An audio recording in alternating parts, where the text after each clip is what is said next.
Are you working? What kind of work do you do?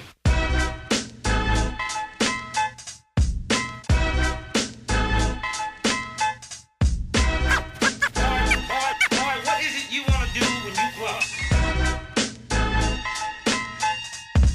Ο σκοπός του σημερινού φόρουμ που έχουμε διενεργήσει είναι για να δώσουμε εμπειρίες και διδάγματα που έχουμε αποκομίσει με βάση τις εμπειρίες του οργανισμού μας σε θέματα αναδιάρθρωσης και υλοποίησης γενικών σχεδίων υγείας, καθώς και πώς αυτά μπορούν να εφαρμοστούν στην περίπτωση της Κύπρου.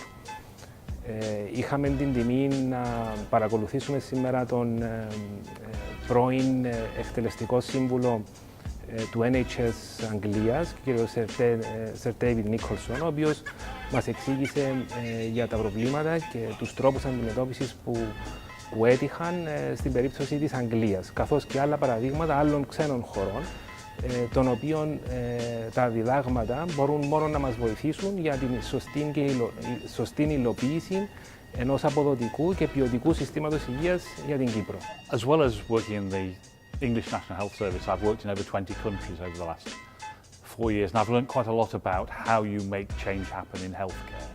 And the first thing I would say is that you can't bring a healthcare system from another country to Cyprus.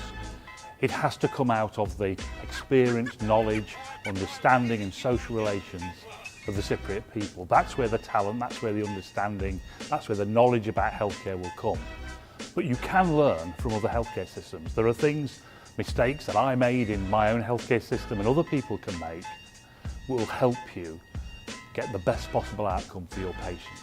So you have all of the right indicators to get that I would look at in a country. You have doctors, you have a really powerful political consensus, you have a public which is ready for universal health coverage, and you have a lot of talent in your country and a lot of an ability with the size of population you have to enact change quickly. So there's no doubt it's an incredibly ambitious reform programme that you've set out. And the first thing I would say is if you're trying to implement any kind of health reform, it's very easy to get involved in details about structures and processes and systems.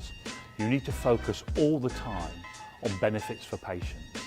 How is what you do going to improve the quality of outcomes for those patients?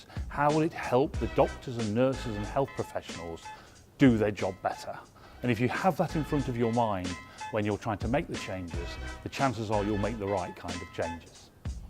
I've said to your minister that it's essentially 3 decades worth of change that they're trying to implement in 3 years.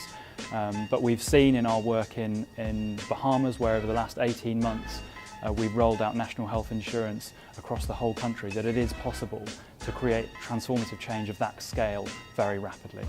Όπως γνωρίζετε, η νομοθεσία έχει ψηφιστεί από τη Βουλή και έχει δρομολογηθεί η υλοποίηση του ΓΕΣΥ, αρχίζοντας από τον Ιούνιο του 2019 και τελειώνοντας τον Ιούνιο του 2020. Άρα θα έχουμε ένα πλήρη σύστημα, αναμένουμε από τον Ιούνιο του 2020.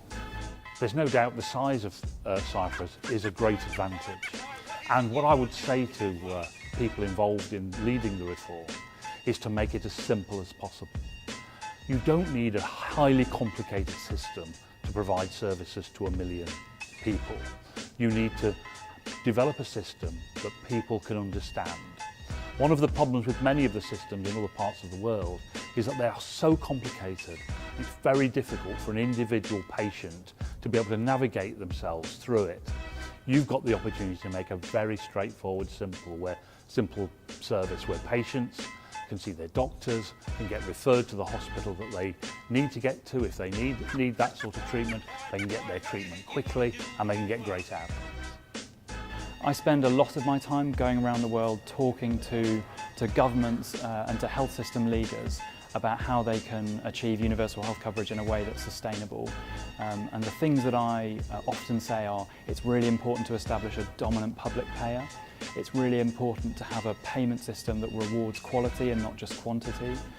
It's really important to cover the whole population and trying to have equality of access for everyone. And it's really important to work with private providers to create partnerships that work for everyone.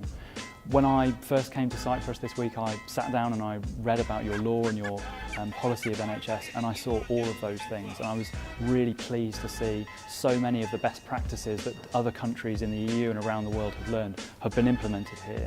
But there's no doubt the lesson that you need to learn is about there's been an enormous political battle to get the law passed, but now there's this huge implementation task ahead of you, and it's really important not to celebrate too hard the passing of the law, but now to focus on the implementation job at hand, which there are some really big targets for 2 and 3 years' time, but this is truthfully going to be a 10-year journey of real transformation in your health system. Ως οργανισμός, η KPMG έχει αναλάβει και διεκπαιρώσει έναν σημαντικό αριθμό έργων στον τομέα της υγείας, τόσο στον ιδιωτικό όσο και στον κυβερνητικό τομέα. Προσπαθούμε με τις γνώσεις και τις εμπειρίες τις οποίες έχουμε αποκομίσει μαζί με τους συμβούλους μας από το εξωτερικό να δώσουμε διδάγματα και εμπειρίες για την πιο σωστή υλοποίηση του συστήματος που αναμένεται να αρχίσει, όπως είπα, τον Ιούνιο του 2020. When you think about healthcare, the most important thing for me is you're not just thinking about yourself, you're thinking about the society in which you live. There are systems around the world, like the United States, where if you can afford it, you can get the best quality care that money can buy. But if you're trying to build up a society and use healthcare as something that will gel the society together and be something that is good for the economy and also good for the political and social coherence of the country, then it's important to also think about how equal the society is. And then you look to the systems of Northern Europe, like Scandinavia and like the NHS. There are so many different aspects of the health system which you need to get right to get the whole system to work together, whether it's technology or payments or the way that doctors are involved. So I don't think there's one system that I would go to, but I think the foundation that you've set in Cyprus is absolutely right, and it's really inspiring to see the political commitment to achieving health coverage for all. I think one of the problems that we had was we tried to get involved in the detail of how the systems and processes worked before we decided what kind of healthcare system we wanted.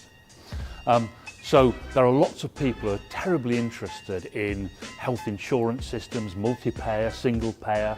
They're interested in payment systems, the way in which the tariff operates. These are all of secondary importance.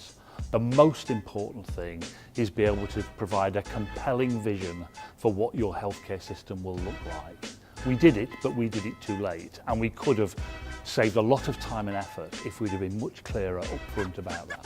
Πρώτα απ' όλα πρέπει να προσέξουμε να δοθεί η κατάλληλη ποιότητα. Η κατάλληλη ποιότητα και να δοθούν τα σωστά κίνητρα σε όσους εμπλέκονται στον τομέα με σκοπό να δώσουν ένα γενικό σχέδιο υγείας το οποίο θα είναι καθολικό, ποιοτικό και πάνω απ' όλα έγκαιρο για όσους χρειάζονται βοήθεια. Προσβλέπω σε έναν καλό σύστημα υγείας, αλλά για την εφαρμογή αυτή θα πρέπει να δρομολογηθούν σωρία εργασιών με το σωστό τρόπο, ώστε να γίνει η υλοποίηση και η μελλοντική εφαρμογή με το σωστό τρόπο. You have a great advantage in Cyprus. One of the things that I've learned from around the world is it's really important to get good political leadership to make this happen. And you in Cyprus have had a unanimous vote in Parliament for your health reform package. That is unique. I have never come across that in any other country. Even the Chinese couldn't do that. So you have a unanimity of political will in all of this, which will make it much more effective to take the services forward. So that's a really powerful thing for you to hold on to. The other issue, I think, is you have, even compared with my own country, you have more doctors per head of population than we have in England. So you have a good basis of a medical workforce which is capable of taking this forward. It may not be balanced right, you may need more general practitioners, you may need fewer specialists, but nevertheless, in terms of total numbers, most countries are not in the position that you're in when they set down this road. That is a significant advantage for you.